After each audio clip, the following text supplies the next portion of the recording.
Here's how I made a giant scale Kinder Surprise capsule. I started by making a plaster mold of the capsule using a combination of plastic boards and my mom's brand new mixing bowl. I then made myself a thermal forming machine. It basically vacuums plastic all around an object. I also drilled a hole through the object to facilitate the airflow. After trimming off the excess, I used a pressure pump to remove the plastic piece from the mold.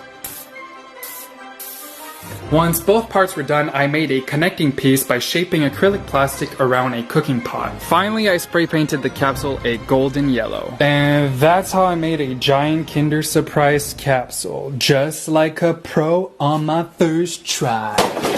This is how I made a giant egg mold. I started off by printing out half an egg onto standard sized paper and traced a line across every 1/4 inch. For each of those lines I made a half circle cardboard cutout that I've assembled into this beehive egg shape looking thing. After sanding the excess off the model, I dipped some newspaper strips into a mixture of flour and water to create a layer of papier-mâché.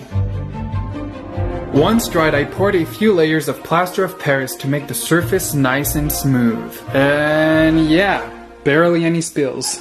I then traced a bunch of lines into a puzzle pattern and formed acrylic plastic to each of those shapes. Once everything was perfectly cut, I super glued some little pins onto each piece and made these little plastic clips to connect all the pieces together. Finally, I painted all the pieces 3 different colors. We got yellow, we got pink, and we got blue. And that's how I made a giant egg mold. Excellent. What do you think? Okay, so I might have perhaps made the best Easter gift ever. And it all starts with this capsule. Inside the capsule, you'll be able to find instructions for the project along with a bunch of puzzle pieces. Start off by connecting each of the colors together using these little plastic clips. Once everything is assembled, you'll find yourself with a very cool looking egg model that also happens to be a mold. Then get a whole lot of milk chocolate and place it over a pot of simmering hot water. After the chocolate has completely melted, pour it into the mold.